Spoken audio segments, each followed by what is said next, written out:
오늘 하나님의 말씀은 시편 89편 9절로 14절 단락 말씀입니다.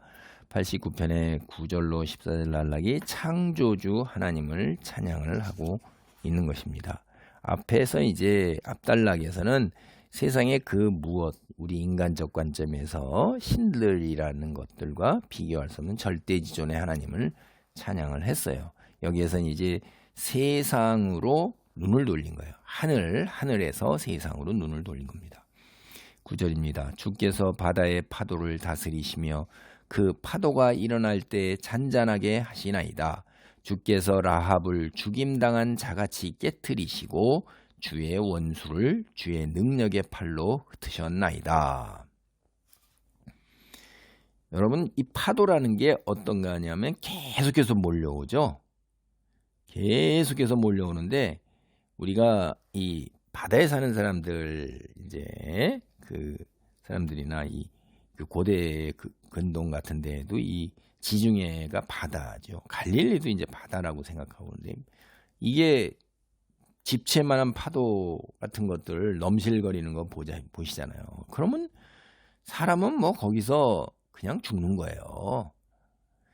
그러니까 얼마나 두렵고 무섭겠어요. 그래서 이제 이 고대 사람들은 바다를 신적인 능력을 가진 것, 태양도 이제 신으로 섬겼고 이랬지만은 그것도 그렇다 이 말이에요.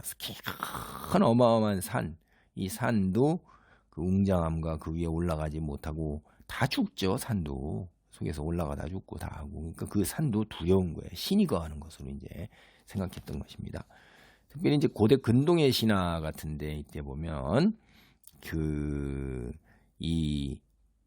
여기에 그 배경이 있는 거예요. 바다의 파도를 다스리고 라합이 죽임자같이 깨트린다는 거에 고대 근동 신화를 배경으로 해서 이제 하나님이 어떠한 분이신가를 이제 세상 사람들에게 알리는 거죠.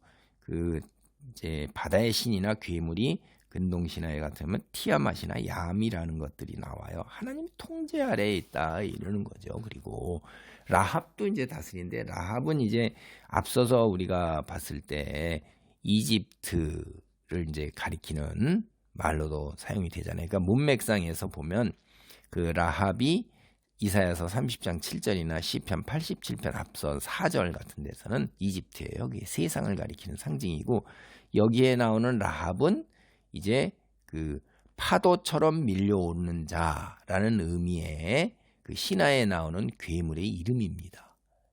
세상 고대 근동 신화에 나오는 그게 파도같이 끊임없이 밀려 나와요.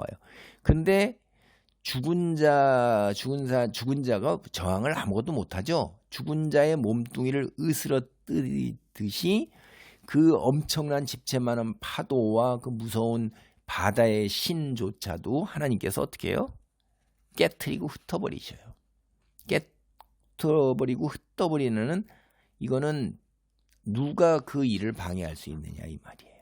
하나님 하시는 일을 깨트리고 흩어버리는 일을, 하나님께서 하시는 일을 할 수 없다 이 말이니까 하나님만이 절대지존의 하나님이다 이거예요. 11절 하늘이 주의 것이요 땅도 주의 것이라 세계와 그 중에 충만한 것을 주께서 건설하셨나이다. 남북을 주께서 창조하셨으니 다볼과 헤르몬이 주의 이름으로 말미암아 즐거워하나이다. 창조주 하나님이시죠. 그러니까 하늘의 천상에 있는 신들, 그다음에 이 세상에 있는 모든 신들, 그 우리 인간 모든 게 다 누구 거예요? 하나님 소유라는 거예요. 왜? 하나님께서 창조하셨기 때문에, 다른 신들이 아니라 이거예요. 우리가 믿는 이 하나님은 창조주 하나님이세요. 그래서 신들이 하나님을 두려워하고 땅에서도 하늘에서도 누구도 하나님이 하시는 일을 막을 수 없다 하는 거예요. 그리고 세상을 창조하실 때 남쪽에서 끝쪽까지 다 했다면 온 세상이라는 거죠. 그게 남이 이제 다볼 이러는데, 이제 다볼이라는 것이 시편 48편 2절 이제 우리가 참조해 보면 북쪽으로 이제 번역된데, 사실 고대 근동 신화에서 신들이 모여 사는 산, 그걸로 알려진 것이고, 남쪽으로 번역된 이 단어는 동일한 의미가 오른손을 뜻하는 거예요.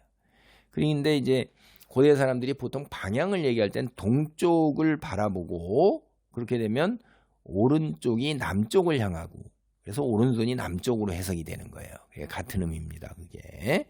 그리고 그래서 주님이 남북을 창조하셨다는 건 온 세상 남쪽에서 북쪽까지 동쪽을 바라보고 있어도 온 세상이 다 하나님의 창조 작품이라는 거예요.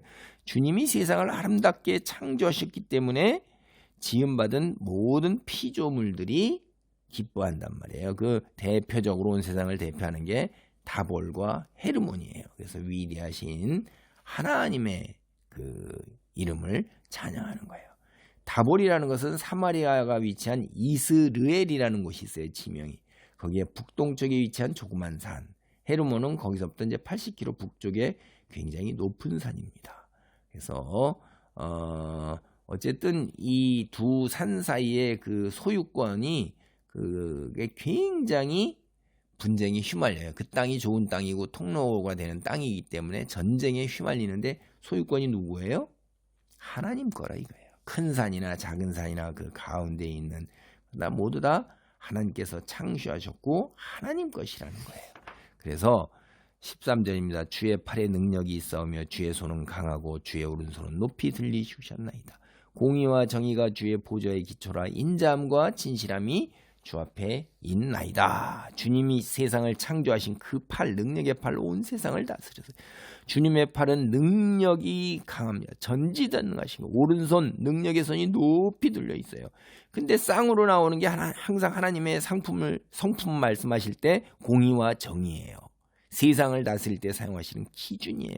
모든 사람에게 공정하고 공평하고 그리고 의로운 방법으로 다스리고 더군다나 거기에 인자함과 진실함도 쌍으로 나오잖아요.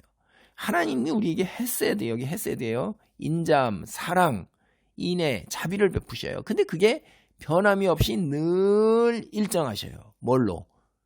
언약 관계 기초해서 다윗 언약, 이스라엘 언약, 모세 언약, 아담 언약, 아브라함 언약, 그리고 우리 믿는 사람들에게는 이제 새 언약이라는 말 들어보셨죠? 다윗 언약을 다윗의 혈통에서 태어난 예수 그리스도께서 새 언약으로 그러니까 믿으면 구원을 얻는 겁니다. 이제 그래서 복음이 선포된 거 그 새 언약 안에 우리가 있게 되는 거예요. 그걸 언제나 하나님께서 공의와 정의로 인자함과 진실함으로 우리에게 사역하시고 자녀들을 대하시는 거예요.